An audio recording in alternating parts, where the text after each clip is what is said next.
24 और मैं हूं स्वाति आपके साथ। लोकसभा चुनाव चल रहा है, 6 चरणों का चुनाव संपन्न हो चुका है। अब 7वें चरण का यानी कि आखिरी जो चरण का चुनाव है वो 1 जून को होने वाला है। और इस वक्त सबसे जो हॉट सीट बनी हुई है वो काराकाट लोकसभा सीट बनी हुई है। और इसका वजह कहीं ना कहीं हम सभी जानते हैं पवन सिंह है, क्योंकि जब से उन्होंने निर्दलीय चुनाव लड़ने का ऐलान किया वो आए दिन खबरों में रहते हैं, वो चर्चा में बने रहते हैं। हालांकि बीजेपी ने काफी कोशिश भी की पवन सिंह को चुनावी मैदान में बैठाने की, लेकिन इसके बावजूद पवन सिंह डटे हुए और अभी तक वो डटे हुए हैं। और उन्होंने साफ कर दिया है कि कुछ भी हो चुनाव तो वो लड़ेंगे। और जिस तरीके से जनता का प्यार मिल रहा है, पवन सिंह को भरोसा भी हो गया है कि 4 जून को जो परिणाम आएगा वो पवन सिंह के पक्ष में आएगा। हालांकि अब सवाल ये है ना कि एक तरफ जहां 25 मई को पीएम मोदी ने काराकाट में बड़ी भव्य जनसभा की उपेंद्र कुशवाहा के पक्ष में, क्योंकि एनडीए के प्रत्याशी के तौर पर काराकाट लोकसभा सीट से उपेंद्र कुशवाहा है, तो वहीं निर्दलीय पवन सिंह है। और पवन सिंह ने भी 25 मई को बड़ी जनसभा की, जिसमें भोजपुरी के तमाम बड़े कलाकार शामिल हुए। जिसके बाद अब ये दावा किया जा रहा है कि क्या वाकई प्रधानमंत्री मोदी पवन सिंह पर भारी पड़ेंगे या फिर पवन सिंह देश के प्रधानमंत्री मोदी पर भारी पड़ेंगे। तो चलिए इन तमाम मुद्दों पर हम चर्चा करेंगे विस्तार से। इस वक्त हमारे कई सहयोगी हमारे साथ हैं। क्या लगता है आपको पवन सिंह का, जो एक तरीके से अभी जनता लगातार उनको प्यार दे रही है, हर तरफ पवन सिंह का चर्चा हो रहा है, लेकिन 25 मई को एक तरफ जहां पवन सिंह की भी रैली थी, बड़ी रैली थी, तो वहीं पीएम मोदी का भी था। तो इसके बाद अब सवाल उठ रहा है कि क्या पीएम मोदी की रैली से पवन सिंह की मुश्किलें बढ़ सकती है या पवन सिंह जिस तरीके से अब तक उन्होंने बीजेपी की मुश्किलें बढ़ा के रखी है वो कायम रहेगा। जी, सबसे पहले तो मैं अपने दर्शकों को प्रणाम कहना चाहूँगी।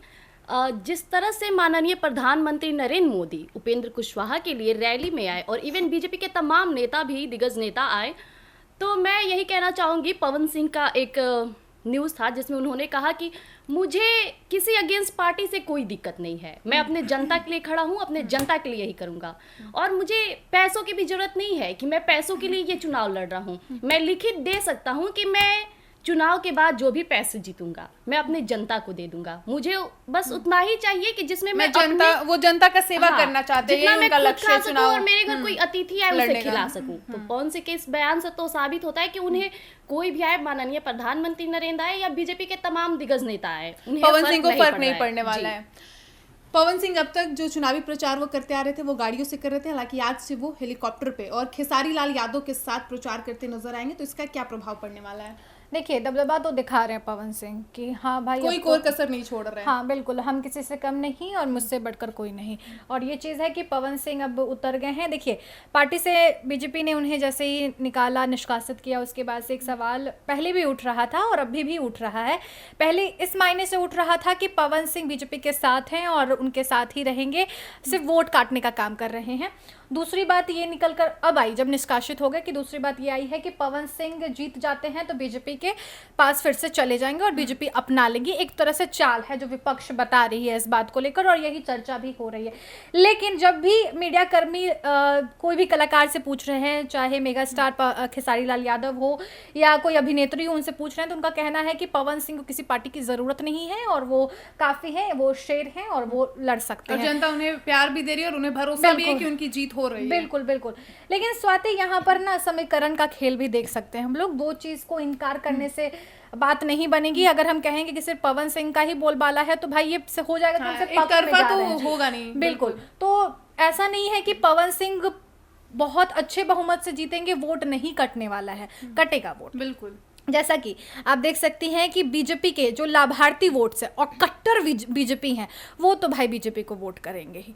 दूसरी बात, नीतीश कुमार मुख्यमंत्री हैं बिहार के, कुर्मी कुशवाहा का वोट 3 लाख है, वो भी कहीं ना कहीं उपेंद्र कुशवाहा के पक्ष में जाएगा, ठीक है। और दूसरा चीज आ रहा है कि उपेंद्र कुशवाहा का अपना कुशवाहा जाति और साथ ही वैश्य समाज, वो देखिए उनका भी निर्णायक रहा है भूमिका। बिल्कुल बिल्कुल। और ये निर्णायक वोट्स भी उपेंद्र कुशवाहा के पक्ष में जा सकते हैं। थोड़ा बहुत वोट कटेगा तो पवन सिंह के फेवर में जाएगा। हालांकि राजपूत वोट्स जो हैं वो पवन सिंह के फेवर में जा सकते हैं क्योंकि वो उनका खुद का जाति है, तो ये चीज हम लोग देख सकते हैं कि पवन सिंह के तरफ जा सकता है। लेकिन उसके अलावा अगर हम लोग देखें कि वैश्य समाज का 2 लाख वोट और कुर्मी कुशवाहा का वोट 3 लाख। साथ ही यादव का वोट जो है, यादव का वोट में हम लोग अभी कुछ सेंधमारी करने का भी सिलसिला देख सकते हैं, क्योंकि ये आप देख सकते हैं महागठबंधन की तरफ से राजा राम सिंह है, क्योंकि वो महागठबंधन की तरफ से है तो एमवाई फैक्टर है, तो यादव का वोट थोड़ा उधर, थोड़ा क्या कहेंगे, बहुत ज्यादा जाएगा उधर, ठीक है। और कुछ वोट्स जो है यादव का आ भी सकता है, क्योंकि नीतीश कुमार के पार्टी में भी अच्छा खासा यादव का वोटर्स देखा गया है। तो ये 3 फैक्टर्स जो है और नरेंद्र मोदी का चेहरा, समीकरण बदल सकते हैं। जी बिल्कुल, और इससे और लगातार दिग्गज नेता, वरिष्ठ नेता आ रहे हैं, तो इससे थोड़ा सा समीकरण प्रभाव तो पड़ेगा। बिल्कुल। ये पहले जो काराकाट लोकसभा सीट पर जो लड़ाई थी वो त्रिकोणीय थी, जब से पवन सिंह ने निर्दलीय चुनाव लड़ने का ऐलान किया, फिर वो कहीं ना कहीं उपेंद्र कुशवाहा वर्सेस पवन सिंह हुआ। लेकिन अब जब से पीएम मोदी ने काराकाट में जनसभा की है, उसके बाद अब लोग देख रहे हैं पवन सिंह वर्सेस पीएम मोदी। तो क्या लगता है आपको? देखिए, सबसे पहले तो आपको बता दे रहे हैं कि पवन सिंह का जितना दबदबा है उतना ही मोदी का भी दबदबा है। और जिस तरीके से आपको हम बताएं तो जैसे पवन सिंह का लगातार जो रैली हो रहा है, जनसंपर्क हो रहा है, उनके सामने उतर चुके हैं खेसारी लाल यादव और काफी कलाकार भी वहां पे मौजूद हो रहे हैं। कितने लोग भोजपुरी के तो तमाम जितने भी कलाकार हैं, लेकिन आपको ये भी बता दूं कि जिस तरीके से पवन सिंह डटे हुए हैं उसी तरीके से बीजेपी भी डटा हुआ है। नरेंद्र मोदी का काराकाट में जाना सबसे बड़ा खेल तो यहाँ पे दिख रहा है कि नरेंद्र मोदी जब काराकाट में पैर रख दिए तो वहां पे एक खेल देखने को हो सकता है। और आपको वहीं पर बता दे तो देखिए, अभी तो भाई ये तो 4 जून को फिलहाल होगा, अब तो ये जनता परिणाम तो 4 जून को निकल कर आएगा। ये तो काराकाट सीट तो 1 जून को जो मतदान होगा उसके बाद फैसला होगा। लेकिन जो अभी का जो हम आपको बता दे तो अभी तो भाई ये सच में ये बड़ा खेला है, मतलब कहीं ना कहीं जो प्रभाव था, मोदी का प्रभाव देखने को मिलेगा, मोदी का भी प्रभाव मिलेगा और पवन सिंह का भी प्रभाव मिलेगा, क्योंकि जिस तरीके से पवन सिंह के फैन हैं उसी तरीके का बीजेपी का, मतलब कि उपेंद्र कुशवाहा और पवन सिंह के बीच सीधी टक्कर देखने को मिलेगी। अगर वहां से 14 कैंडिडेट उतरे हैं तो 14 को आप मतलब 12 को आप साइड कर दीजिए, ठीक है। और ये अगर ये जो लड़ाई है ना, ये सिर्फ कुशवाहा और पवन सिंह और खासकर बीजेपी वर्सेस पवन सिंह। जिस तरीके से पवन सिंह वहां से डटे हुए उसी तरीके से उपेंद्र कुशवाहा भी डटे हुए हैं। मैदान में दोनों का जंग अगर देखने को मिलेगा तो ये दोनों का राजा राम सिंह ना दोनों कैंडिडेट्स का वोट काटने वाले हैं, उपेंद्र कुशवाहा का भी और पवन सिंह का भी। ऐसा नहीं कह सकते कि राजा राम सिंह को कुछ नहीं मिलने वाला है, वो वोट पाएंगे और तेजस्वी का जो नौकरी का एजेंडा है ना, उससे कुछ ना कुछ कामयाबी मिलेगा। तो ये चीजें हैं तमाम। अच्छा, ये तेजस्वी यादव लगातार 17 महीने का जिक्र करते हैं, तो इसका बेनिफिट क्या काराकाट लोकसभा सीट से महागठबंधन के प्रत्याशी राजा राम सिंह को मिलेगा? क्योंकि वो लगातार ये बोलते हैं कि जो सरकार ने 17 वर्षों में नहीं किया वो मैंने महज 17 महीने में करके दिखाया। 5 लाख युवाओं को रोजगार दिया, 3 लाख को अभी देने वाला था तो नीतीश कुमार ने पलटी मार दिया।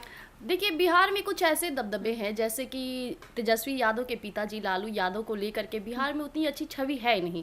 भले ही उनके भाषण से लोग प्रभावित थे, लेकिन उनके जो काम था, घोटाले हुआ, इससे लेकर के ना तेजस्वी यादव को जज किया मतलब जो लालू राबड़ी का 15 वर्षों का शासन रहा है बिहार में, उसका कहीं ना कहीं असर तेजस्वी यादव के राजनीतिक करियर पे पड़ रहा है। जी बिल्कुल पड़ता है। और बिहार का ये एक सोच है कि लालू यादव तो ये घोटाले किए, वो घोटाले किए, और उसी चीज की तुलना वो उनके बेटे से कर रहे हैं, तो ये तो इफेक्ट पड़ सकता है। तो इसमें कुछ नहीं कहा जा सकता है।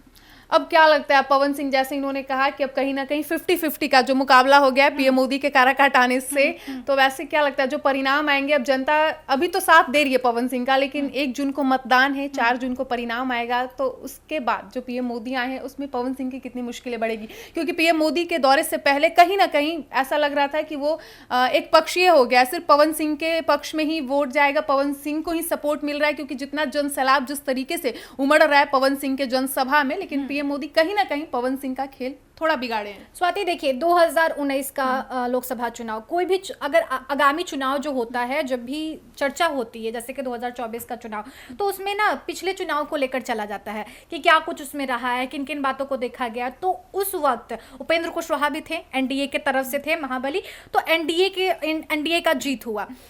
आप देख सकती हैं कि काराकाट में एनडीए फैक्टर चला। हालांकि अभी जो हवा इस बात की चल रही है कि इस बार जैसे कि प्रशांत किशोर ने बताया कि मोदी फैक्टर थोड़ा कम है इस बार, मोदी ही जीतेंगे, लेकिन फैक्टर थोड़ा धीरे धीरे कम हो रहा है पहले के मुताबिक 14 और 19 क्योंकि विपक्ष एकजुट हो गया है ना, तो ये बहुत बड़ी चीज देखने को मिल रही है। हालांकि अभी निर्दलीय प्रत्याशी का ना जो सिलसिला है ना, इसको कम नापा जा रहा है, टक्कर सिर्फ गठबंधन के बीच में देखा जा रहा है। भले ही अभिनेता है पवन सिंह, उनका काफी फैन बेस है, लेकिन उनके जो कुछ कुछ मुद्दे हैं ना, वो धीरे धीरे अपने मुद्दे ला रहे हैं। वो पहले चीजों को जज कर रहे हैं कि अगर मैं ये बोलूंगा तो इसके बाद अगर ऐसा हो जाएगा, अगर मैं वो बोल दूंगा तो इसके बाद ऐसा हो जाएगा। तो वो चीजों को पहले ना लेकर आ रहे हैं जमीन पर, उसके बाद वो देख रहे हैं कि कितना प्रभाव हो रहा है, तभी उसको ऐलान कर रहे हैं मीडिया के सामने। तो पवन सिंह ना हर चीज को पवन सिंह ऐलान कर रहे हैं ये देखते हुए नहीं, आप जो पॉइंट इन्होंने बोला कि देखते हुए, पवन सिंह पहले ही से काराकाट में जाकर के भापे हुए हैं कि वहां पे किस चीज की कमी है, कौन सी समस्या है, किस चीज की कमी है, समस्या है जिसका समाधान निकालना समस्या है, वो चीज वो भापे हुए नहीं है। उन्होंने खुद जिक्र किया है कि मेरे भाई ने, मेरे दोस्तों ने, इन लोगों ने बताया, उन्होंने सलाह दिया और हाँ, तो वो गए, वो खुद नहीं भापे हैं क्योंकि वो एक अभिनेता है, वो ज्यादा। अरे तो जब उनके भाई लोगों ने बोला तो जाकर के वहां का समस्या देखे ना, वो राजनीतिक करियर में आए हैं और जब देखे हैं कि भाई इज्जत का सवाल है तभी वो क्षेत्र में घूम रहे हैं। उससे पहले पवन सिंह को खुद नहीं पता था कि बिहार के ऐसा कौन कौन। हाँ, ये तो इन्होंने सही बोला। पवन सिंह ने खुद अपने एक बयान में जिक्र किया है कि उनके परिवार वाले भाइयों ने उन्हें ये बताया, सलाह दी कि काराकाट ऐसा सीट है, ऐसा लोकसभा क्षेत्र है जहां पे विकास बहुत कम हुआ है और इसलिए पवन सिंह ने इस सीट का चुनाव किया। अच्छा मधुबाला, अब सवाल ये उठता है ना कि जैसे अभी पीएम मोदी ने जैसे जनसभा की, ठीक है, तो अभी जो पब्लिक है, जिस तरीके से अभी काराकाट लोकसभा की सीट, वहां के क्षेत्र के जो लोग हैं अभी जिस तरीके से पवन सिंह को अपना भरपूर आशीर्वाद प्यार दे रहे हैं, लगातार देखने को भी मिल रहा है जिस तरीके से भीड़ उमड़ रही है जनसभा में। लेकिन जो उपेंद्र कुशवाहा हैं, अब मोदी के आने के बाद जो लोग वोट करेंगे तो क्या वो मोदी के नाम पर उपेंद्र कुशवाहा को वोट देंगे? क्योंकि एक तरफ तो पवन सिंह का तो कंफर्म है कि लोग पवन सिंह को बिहार की जनता प्यार करती है, लेकिन उपेंद्र कुशवाहा जो पिछली बार चुनाव हार गए थे, तो इस बार कहीं ना कहीं उन्हें अगर वोट मिलता है तो क्या पीएम मोदी के नाम पर मिलेगा? देखिए, उपेंद्र कुशवाहा को, ये तो सही बात है, ये तो पवन सिंह भी कुछ दिन में जिक्र किए थे जो कि काराकाट में अगर वोट मिलेगा उपेंद्र कुशवाहा को तो वो मोदी जी के वजह से ही मिलेगा। लेकिन आपको हम वहीं पर बता दें कि एक तरफ पवन सिंह अपने बदौलत वहां से अगर चुनाव लड़ रहे हैं, अगर डटे हुए हैं, तो उनको अपना फेस से, उनको अपना वो जिस तरीके से जनसंपर्क कर रहे हैं, वहां के लोगों के साथ मिलना जुलना लगातार कर रहे हैं, तो वो अपने बदौलत लाएंगे। लेकिन अगर इस बार उपेंद्र कुशवाहा, तो उनके लिए थोड़ा सा प्रॉब्लम है काराकाट में, लेकिन अब वहां पे मोदी पहुंच गए। हालांकि पिछली बार वो हारे थे क्योंकि वो एनडीए में नहीं थे, लेकिन इस बार अब देखा यह जा रहा है कि इस बार वो एनडीए में है, एनडीए के प्रत्याशी के तौर पे कुछ वोट अगर मिलेगा, अगर मोदी के नाम पे ही उपेंद्र कुशवाहा को वोट मिलेगा, ये मैं जरूर बोलूंगी। क्योंकि पवन सिंह एक तरफ देखिए कि अगर राजा राम सिंह भी है ना, तो गठबंधन को अगर मिलेगा तो थोड़ा सा तेजस्वी के नाम पे, आरजेडी के नाम पे मिलेगा, क्योंकि तेजस्वी यादव लगातार 17 माह की जिक्र कर रहे हैं, हर जगह जा करके वो जनसभा भी कर रहे हैं। देखिए स्वाति, बीजेपी ना उपेंद्र कुशवाहा के साथ है और बीजेपी के चहीते चेहरे भी उपेंद्र कुशवाहा के साथ है, ये अब खुल के साबित हो चुका है। इस पे जो संशय था पहले, उसको एक क्लियर कट मिल गया, एक अच्छा सा मतलब देख सकते हैं कि पिक्चर क्लियर हो गया है। हालांकि इस पे हम लोग ये बात भी देख सकते हैं कि उपेंद्र कुशवाहा, उनका जो पार्टी आरएलएम है, वो बहुत स्ट्रांग पार्टी नहीं है। ये बहुत बड़ी एक मुश्किल है उपेंद्र कुशवाहा के लिए, क्योंकि वो देखिए अब जब महागठबंधन में थे नीतीश कुमार, एक अच्छा खासा यूं कहें तो सरकार चलाए वो 17 माह, जिसके बाद से उपेंद्र कुशवाहा को थोड़ी खटक थी और वो एनडीए में चले गए। पर आरएलएम पार्टी जो है ना, अभी भी जमीनी स्तर पर उतना खुला नहीं है और उपेंद्र कुशवाहा सिर्फ और सिर्फ नरेंद्र मोदी के साथ और उनके विकास के काम और उनके एक चेहरे पर यूं कहें तो टिके हुए हैं। एक तरफ उपेंद्र कुशवाहा हैं, उनको लोग बोल रहा है कि बीजेपी के नाम पर उनको वोट मिलेगा, तो दूसरी तरफ जो राजा राम सिंह है, उनको लोग बोल रहे हैं तेजस्वी यादव राजद के नाम पे जनता वोट देगी अगर। लेकिन जो तीसरे हैं पवन सिंह, जो निर्दलीय उम्मीदवार है, उनको तो जनता भरपूर प्यार दे रही है, उनको वोट, तो उनको कितना फायदा होगा इसका? देखिए, एक तरफ मैं उपेंद्र कुशवाहा को साइड करके मैं बीजेपी को रखना चाहूंगी। जैसे प्रधानमंत्री नरेंद्र मोदी एक तरफ हो गए और एक तरफ पवन सिंह हो गए। जिस तरह से प्रधानमंत्री नरेंद्र मोदी का फैन फॉलोइंग है, चाहे वो देश हो विदेश हो, वैसी पवन सिंह के भी फैन फॉलोइंग है। पवन सिंह का एक गाना सुनी होंगी आप, जब लगावे लू तू लिपस्टिक, वो आरा डिस्ट्रिक्ट, तो वो गाना न सिर्फ भोजपुरी भाषा को प्रेरित करता है बल्कि हिंदी भाषा को भी देश विदेश हर लोग सुनते हैं।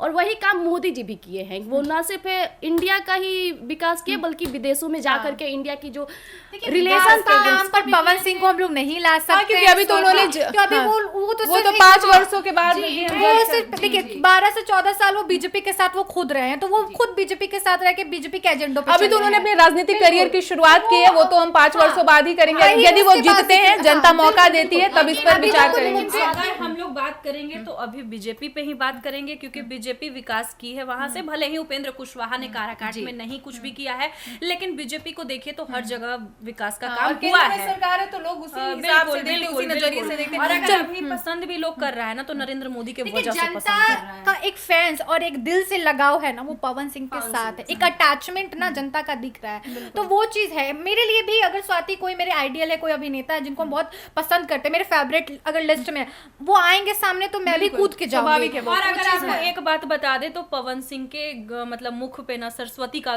साक्षात वास है। देखो ये चीज से कोई डिनाई नहीं कर सकता कि वो गाना बहुत क्योंकि ही जिस अच्छा गाते तरीके से हैं। वो गाना और यही वजह है कि जनता उन्हें इतना प्यार करती है। तो चलिए आखिरी सवाल पे आते हैं। काराकाट में इस बार जनता क्या नया बदलाव को चुनेगी? बदलाव वो चाहती है, लेकिन इस बार जो लड़ाई है वो बेहद ही दिलचस्प है, टक्कर की लड़ाई है, सीधी टक्कर है। बिल्कुल। काराकाट में जनता नए बदलाव को चुनेगी, पवन सिंह को मौका मिलेगा? जी बिल्कुल मिलेगा। पवन सिंह के बीच जो वचन पत्र है वही साबित करता है कि इस बार जय पवन तय पवन। जी। काराकाट लोकसभा सीट पे इस बार कुछ नया बदलाव होगा? 4 तारीख को जो परिणाम आएगा वो पवन सिंह के पक्ष में आएगा, जनता पवन सिंह पे भरोसा जताएगी? देखिए जनता का पूरा भरोसा है पवन सिंह, ठीक है। जिस तरीके से पवन सिंह, हम आपको पहले भी बताए हैं कि पवन सिंह पे पूरा भरोसा है, लेकिन एक ना एक आपको ये भी हम बता दें कि वहां बड़ा खेला होने वाला है। मोदी भी पसंद है काफी लोगों को, तो ये तो भाई। तो जैसा कि आपने सुना, काराकाट की जनता इस बार नए बदलाव की ओर बढ़ चुकी है, नए प्रत्याशी को मौका देना चाहती है, और प्रत्याशी भी है तो पवन सिंह है, जिन्हें बिहार की जनता वैसे भी बहुत प्यार करती है। हालांकि थोड़ा सा प्रधानमंत्री मोदी ने पवन सिंह की मुश्किलें थोड़ा बढ़ाई है, हालांकि उसका असर क्या होगा, प्रभाव क्या पड़ेगा, ये तो 4 जून को निकलकर सामने आएगा कि क्या वाकई पीएम मोदी ने पवन सिंह की मुश्किलें बढ़ाई, या फिर जनता ने जो शुरुआत से ही पवन सिंह को प्यार देते आ रही थी, जनता ने उसे आगे भी कायम रखा। फिलहाल इस वक्त की खबर में इतना ही, और ऐसी तमाम खबरों के लिए देखते रहिए एक न्यूज़ 24। धन्यवाद।